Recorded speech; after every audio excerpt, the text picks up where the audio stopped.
So, a lot of people wonder why Berlin Klassik would ever move its show from Guelph Lake.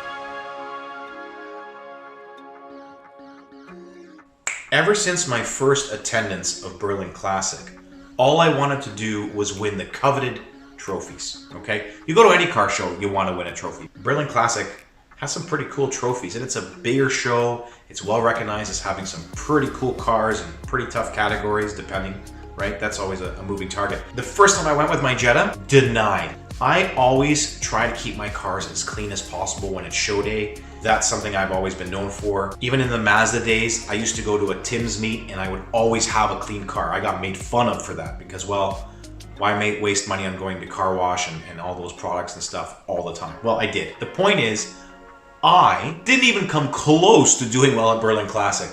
I wish I could remember who judged my car because, in all honesty, I don't remember who it was, but I remember what they judged. And there was quite a few cars in the same category, and here I am thinking like, oh man, those are nicer than mine, but you know, I made mine pretty clean. It wasn't enough. You know, vacuumed and cleaned and polished, it wasn't enough. And then all it took was the judge to run a hand underneath my quarter panel by the tire, and bang, dirty hand comes out. Devastated, my Jenga tower collapsed.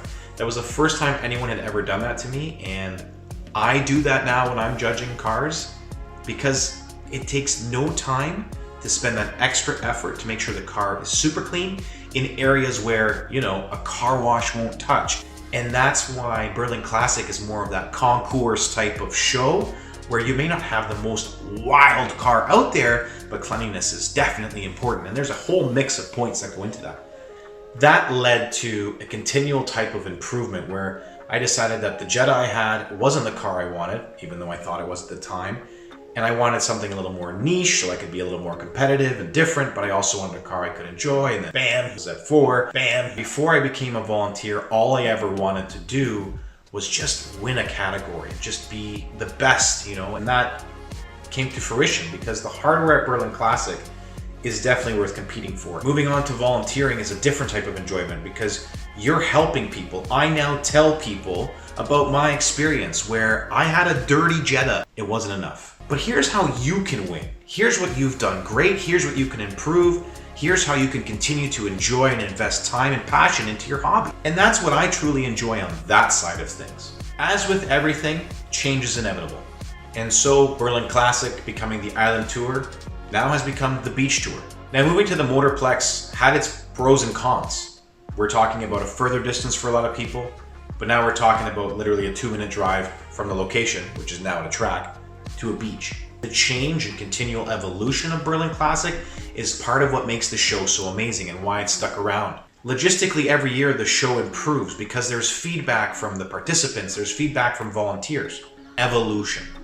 Yes, there is still a burnout competition. Yes, there's still a limbo. Are there still tons of show cars with even more categories of Euro cars where there's Beamers and Mercedes and Porsches, and yes, that is all expanded. Will there be other makes in the future? I don't know. Again, it's about evolution. I'm sitting here thinking about this car show and realizing that there are so many good memories out of it. Berlin Klassik was either the first or second time that I had a car on a dyno. And let me tell you, the memory of getting disappointed about how much power your car actually makes never goes away. But that was an experience. I can't tell you about all the different memories of sitting around a campfire, drinking and laughing with friends and acquaintances, talking shop, talking cars, talking whatever it could have been.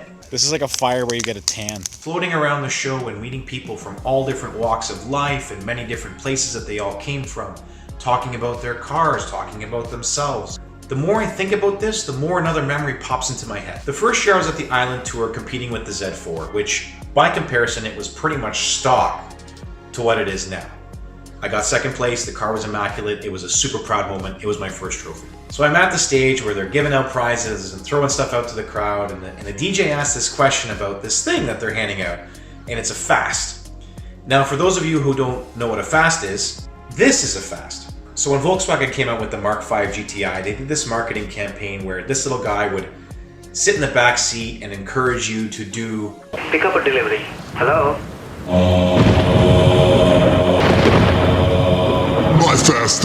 Bravery is for the weak. They were handing this out, and I remember answering all the questions as loud as possible and being like, I know everything about this little guy, and winning this. And I remember walking up to the stage and the DJ giving it to me, and I was like, oh my God, I'm so happy. Anyway, that's a memory. Another memory that I have is definitely the burnout competition. I remember thinking, here I have these old tires for my car. It's always a spectacle. Let's give her.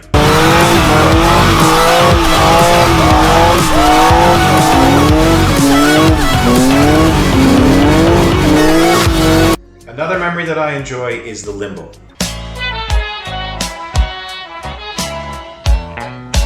I always enjoy just going around and seeing what everyone else does. I remember the car in front of me the one year letting air out of its tires just to get a little bit lower, and people hucking themselves into cars and trying to get it as low as possible. Last year was a fantastic example of people who went all out, where cars were trimmed, lowered, the back half of the trunk was cut out to make sure that the natural line of the car wouldn't hit the pole. Side mirrors were knocked off to make sure that they didn't hit. And in the end, what hit the pole? The top of a steering wheel. That is a whole other level of low. And I mean, no, those cars don't go on the street, but still, it's pretty cool in its own right. It's built for what people are trying to do. I'm gonna end the memory segment here by simply saying that the best memories are with friends. And from setting up the show to participating in the show, lots of laughs were had, lots of hilarious moments, and those are things that I'm not gonna share because that's held with the people, and those people know what I'm talking about.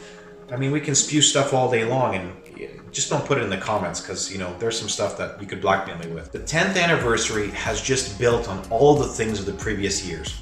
Yes, there's still a limbo, there's the burnout, there's good competition of show cars, there's drag racing, and now, we all know how much I love this, there's track time. Many people like to complain about the fact that the show moves and that changes things. There were multiple factors for the switch, and I'll tell you right now that Berlin Klassik was not by its own choice moving. It was forced to move. I've talked about it before, the environment versus my hobby, and you can see that video right here. Excuse the plug, but it is exactly the reason why things had to change. Guelph Lake specifically said that the car show didn't fit its mission statement around environmentalism and what a conservation park or conservation authority run park was supposed to be like. There were issues with the burnout and the fact that obviously burning rubber is not the most environmentally friendly, and the fact that we were doing it in a setting that was, you know, meant for trees and meant for just expansive nature type of idealisms. The fact that when you do a burnout, the only area that was available, and the same thing happened at Bingaman's, the asphalt was too thin. We were doing burnouts that were burning through the asphalt, unfortunately, and that wasn't great either. So we moved to a complex like Grand Bend Motorplex, where, you know, it's usual for racing and drag racing, the asphalt is actually thicker. So that's something for you to know if you didn't know that. What I truly want to express here is that Berlin Klassik did absolutely everything it could to stay at Guelph Lake.